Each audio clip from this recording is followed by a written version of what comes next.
It was just before the end of April, 1975. I was on leave, visiting my parents in Chutgao district with my two oldest children. But by the 28th, the radio and television carried nothing but anxiety. The front lines were falling, province after province. My heart sank my husband and our four youngest children, only 5, 4, 3, and 2 years old, were still in Bien Hoa, trapped in the middle of a rising war zone.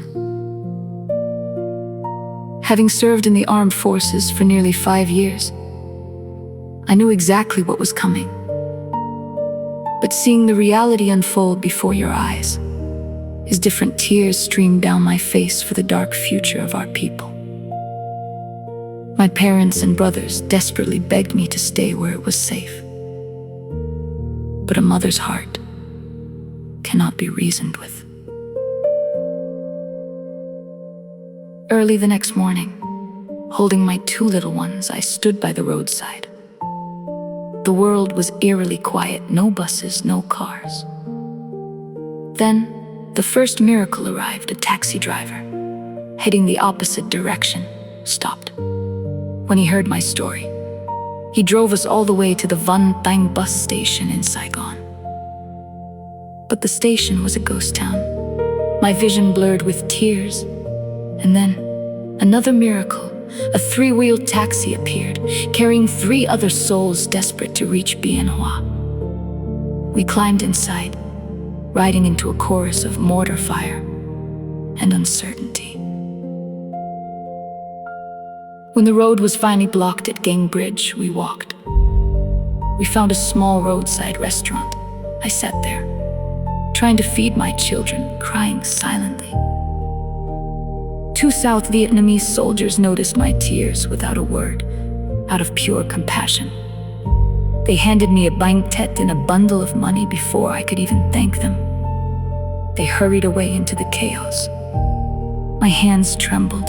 I could only fold them in prayer, asking God to keep those young men safe. As night fell, the room emptied, the fear began to close in. Then, a young man who had been sitting quietly in the corner approached me. "Where are you trying to go?" he asked. I wiped my tears. Bien Hoa, near the Bacnic candy factory. My husband and babies are there. He didn't hesitate. He wheeled over his Honda motorcycle. "I'm stranded too," he said gently. "Get on. Hold the children tightly. I'll take you." "Hold on!" he shouted. "I'm gonna speed through!" We surged straight into the battle zone. Mortar shells exploded beside the road. Smoke filled the air, bullets whistled overhead, striking the walls around us. I closed my eyes and prayed to the Buddha, to Avalokiteshvara, the Bodhisattva of compassion. Protect my children. Keep us safe. We lowered our heads, riding through a storm of stray bullets. And then, by a true miracle, we reached home. My family was alive. We were together. The young motorcyclist looked at our joy, deeply moved. He refused every note of money I offered.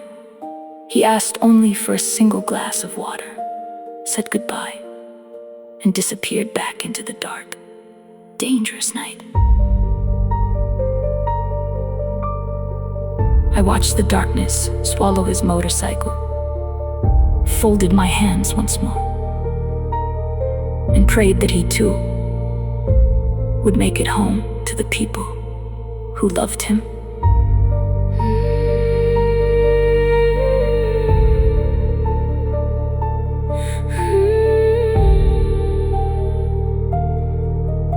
Hmm.